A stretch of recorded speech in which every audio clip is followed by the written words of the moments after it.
अभ्यास 34-36। महोदय, आज नए भारत को बनाने में हमें देखना पड़ेगा कि कुछ हितों में संघर्ष है।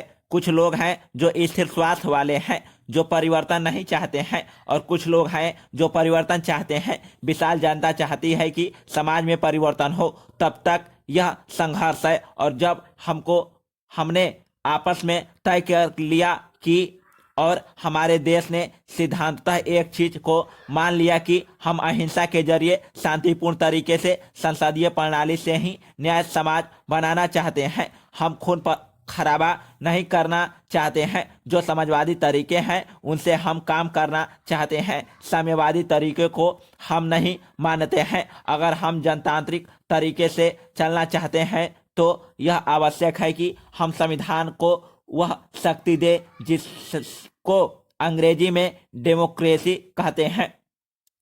उपसभापति जी, मैं संक्षेप में 2-3 बातें कहना चाहता हूं। हमारी संसद 3 भागों में विभक्त है। अकेले लोकसभा का नाम ही संसद नहीं है।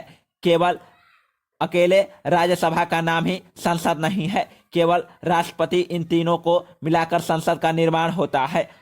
कोई भी बात या कोई भी कानून जब जनता के हित के लिए बनता है तो उसको इन तीनों ही भागों से निकलना पड़ता है। लोकसभा किसी चीज पर विचार करती है और फिर उस पर राज्यसभा और दूसरे ढंग से विचार करती है और उदारता के साथ और गंभीरता के साथ निर्णय लेती है। तब राष्ट्रपति के पास यह विधेयक स्वीकृति के लिए जाता है। राष्ट्रपति को उस पर मोहर लगती है और वह संसद का निर्णय कार्यान्वित होने के लिए चला जाता है। ऐसे कई विधेयक आए हैं जब लोकसभा ने उसे स्वीकृति दी और राज्यसभा की उस पर स्वीकृति न हुई।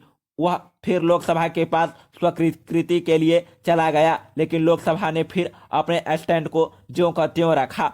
तो फिर राज्यसभा के पास स्वीकृति के लिए वह आया। एक समय ऐसा भी हुआ, मैं उस समय लोकसभा का सदस्य था, जब इस प्रकार का प्रकरण आया था और वह प्रकरण दहेज प्रथा के ऊपर था। लोकसभा ने दहेज प्रथा विधेयक को पारित किया था। फिर उसके ऊपर लोकसभा ज्यों की त्यों अड़िग रही। फिर राज्यसभा के पास वह आया। राज्यसभा ने भी अपने विचारों को ज्यों का त्यों रखा और लोकसभा और राज्यसभा में मतभेद की स्थिति आई तो उस पर एक संयुक्त अधिवेशन बुलाया गया। स्वतंत्रता के बाद शायद पहला अवसर था जब लोकसभा और राज्यसभा की संयुक्त बैठक हुई थी और संयुक्त अधिवेशन के अंदर गंभीरता से उस पर विचार किया गया। उस विधेयक को पारित किया गया। पर यह बात समझ में नहीं आती कि जब संविधान में कोई संशोधन आए उस समय ऐसी स्थिति न आए, इसके लिए लोकसभा और राज्यसभा दोनों चर्चा कर ले।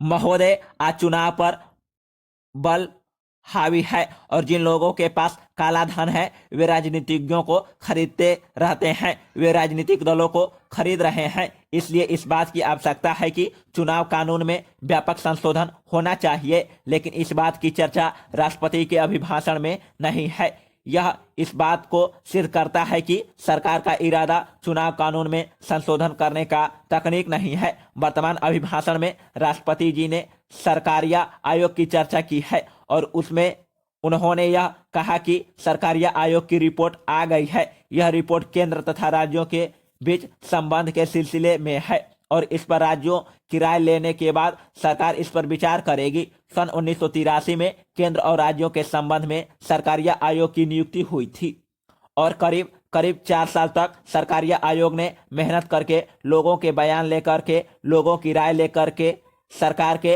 पास अपनी रिपोर्ट प्रस्तुत की। मैं सरकारिया आयोग के केवल एक पक्ष की ओर ध्यान आकर्षित करना चाहूँगा और वह है राज्यपालों की नियुक्ति के संबंध में। रिपोर्ट सरकार के पास आ गई है और सरकार के पास विचाराधीन है। राष्ट्रपति जी ने स्वयं कहा है कि सरकार इस सिलसिले में राज्यों की राय लेगी, लेकिन मेरी समझ में यह बात नहीं आई कि सरकारिया आयोग की रिपोर्ट सरकार के पास आ गई है। लाखों लाख रुपए इस पर खर्च हुए होंगे, लेकिन उसका उल्लंघन किया गया। उसको दरकिनार करके राज्यपालों की नियुक्ति की गई। राज्यपालों के पद वाद विवाद के बन चुके थे।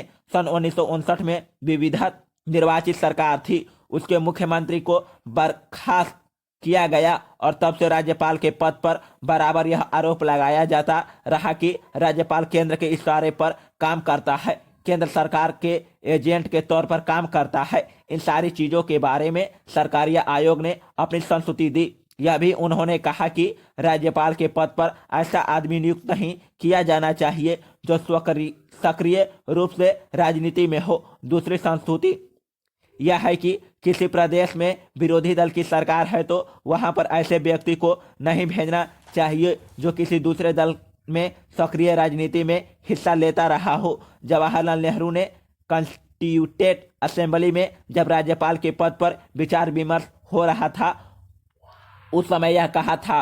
इसी तरह से जो कॉन्स्टिट्यूएंट रिफॉर्म्स कमेटी थी उसने इस सिलसिले में अपनी राय दी, लेकिन अभी हाल ही में 3 या 4 राज्यपालों की नियुक्ति की गई। एक राज्यपाल तो महिला हैं जो इसी केंद्रीय मंत्रिपरिषद की सदस्य थी। दूसरे एक ऐसे राज्यपाल हैं जो सक्रिय रूप से राजनीति में थे। और सरकारी आयोग ने यह भी कहा कि केंद्र और राज्यों के संबंध अच्छी तरह से चलते रहें, उनके संबंधों में सुधार हो, रिश्ते अच्छे हों। इसलिए जो प्रदेश के मुख्यमंत्री हैं उनसे भी राय लेनी चाहिए, लेकिन ऐसा हुआ नहीं।